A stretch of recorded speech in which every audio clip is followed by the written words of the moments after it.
Hello everyone, Nary here from Drakewing Gaming. So if you know me on Twitter, the Gaming Dragon. Today we're doing another Let's Play episode of Echo. So without further ado, let's jump back into it.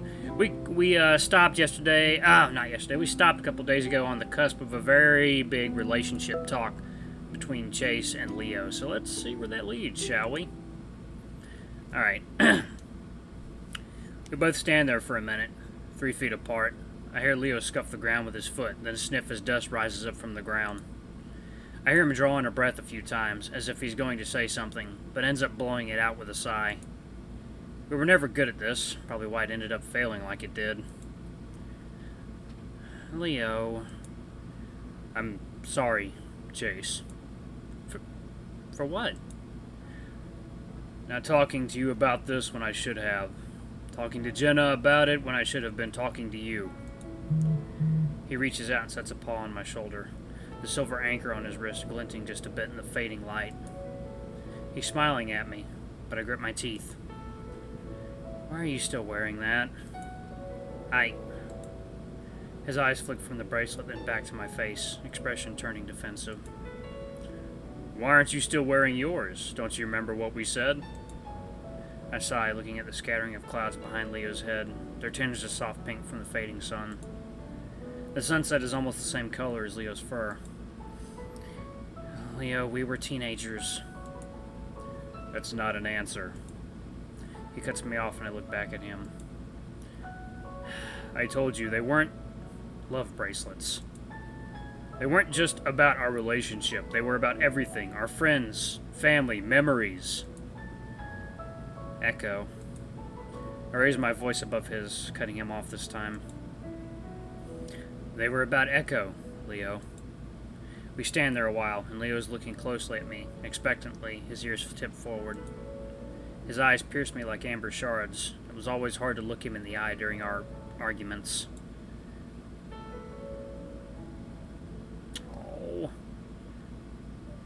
What? Do I have to say it? Alright. Fine. I fucking hate this place. Everything about it. It's the most miserable goddamn place I've ever been. How many places have you even been?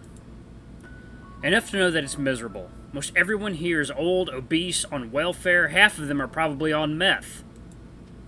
Leo pulls in a deep breath and blows it over my head. I can smell the bell peppers on his breath. No one likes it here, Chase. I mean, it was an anchor. I'm half laughing.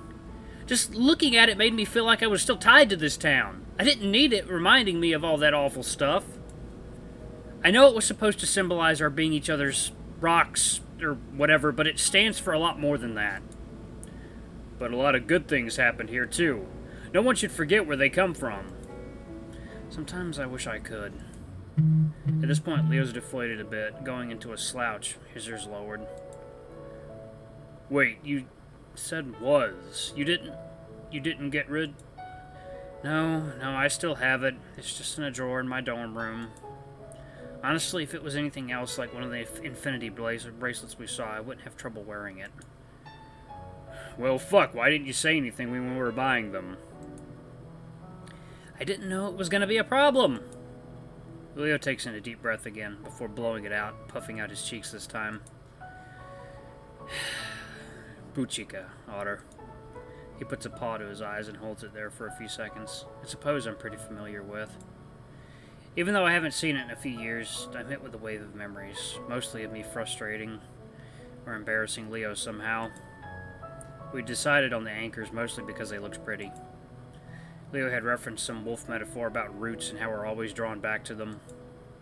Also some bullshit about how otters were great sailors, but really it was just the aesthetic. For some reason, over the years, I'd begun to associate the anchor with being stuck in Echo. 1 second, guys. It was when I started connecting the anchor to Sydney that I'd taken it off. It was too much. Anyway, Leo brings me back to the present. I focus back on him.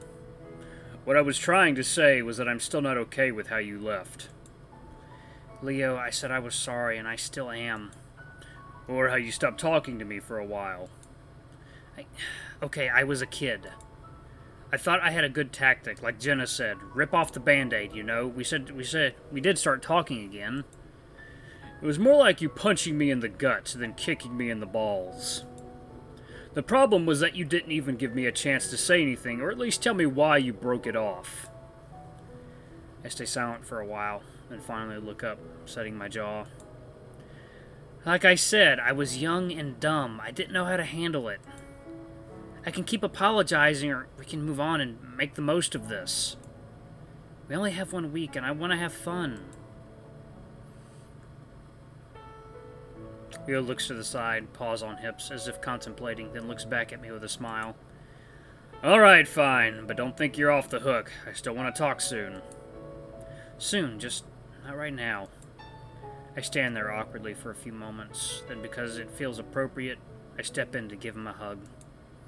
He takes it willingly, and he's warm and strong. For a moment, I wonder why the hell I dumped this guy.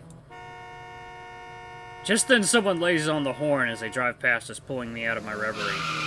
Whoa! Wow, good sound effects. Oh, fags! Oh my god. I lean back so I can watch the car speed down the empty road. Leo keeps holding me, though, and he just chuckles. Ha! Echo hasn't changed much, has it? Nope, it hasn't.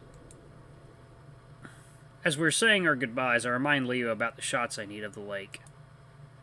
He says he'll talk to the other two about it after they leave. We all say our goodbyes before Leo, Carl, and Flynn take off. TJ takes his usual hour getting ready for bed, while Jenna does some schoolwork. By the way, I can say that word, for one, because I like men, so, yeah, I can say that word. By the time I'm finished brushing my teeth, I'm grateful to see them both in bed. I get under the covers next to TJ and lay there for about an hour, staring at the ceiling. Slowly, I slide out from under the covers, careful not to wake TJ.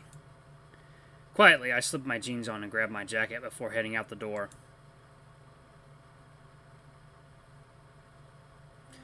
Toby builds a small sandcastle next to the lake, in the process of digging a moat around it. Jenna drops a few twigs next to it before running off to find more decorations. Flynn is talking to Sydney, pointing at Toby's sandcastle. Sydney looks hesitant, but excited. He seems to make up his mind, suddenly running forward and kicking the top of the tallest castle. It breaks easily, with most of it flying into Toby's face. Toby flinches back, shocked before immediately crying as he rubs at his eyes. Jenna comes running from across the beach, yelling before shoving at Sydney, who's laughing. She turns to Toby, trying to help him clean his face, but the lynx pushes her away before running towards the trail back to Echo.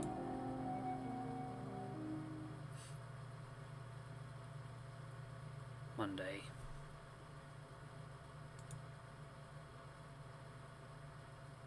Oh, that's pretty.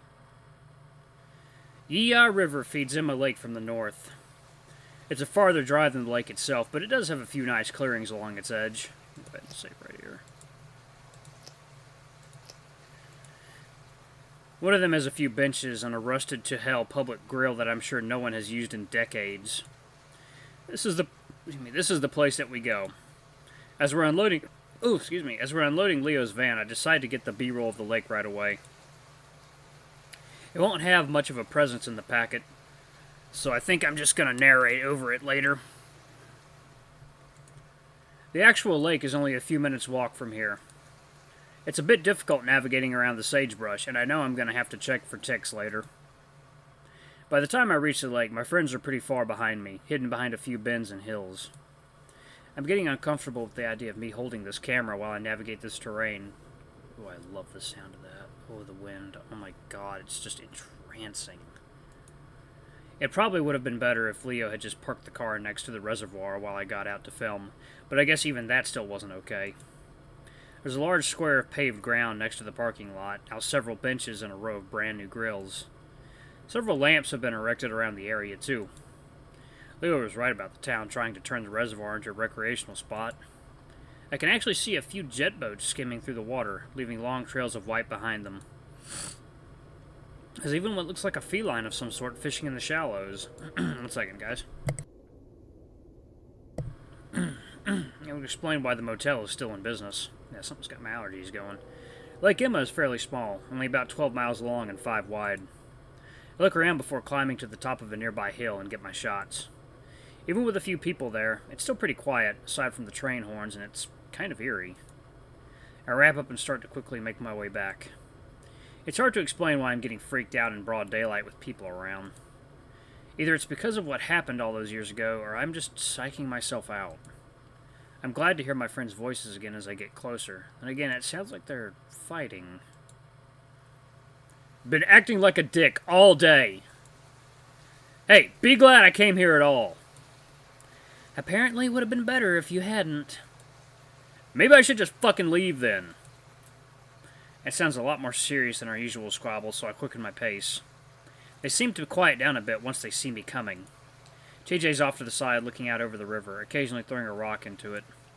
Carl sits in a lawn chair, one of 6 that have been set out in the semicircle. He has his chin on a fist as he lazily stares at me. Jenna and Leo both stand next to each other, looking at Flynn, who's got his back turned, rummaging through the cooler. Hey, what's wrong? Leo sighs. Nothing. You get your film? Yeah, I got it. The silence is still awkward, and I have no idea what the hell to do with myself. I finally realize that I'm still holding the camera and decide to put that away. Hey, I'm gonna go for a quick swim. Haven't been in water in a while. When we first got here, I was completely disappointed to find that the motel didn't have its own swimming pool.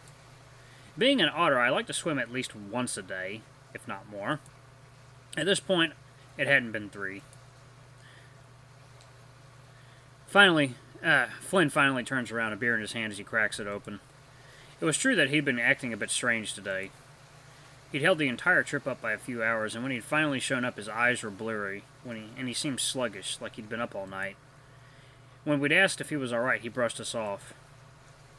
Yeah, thanks for the help setting up, Chase. You're about as useful as this fat ass here.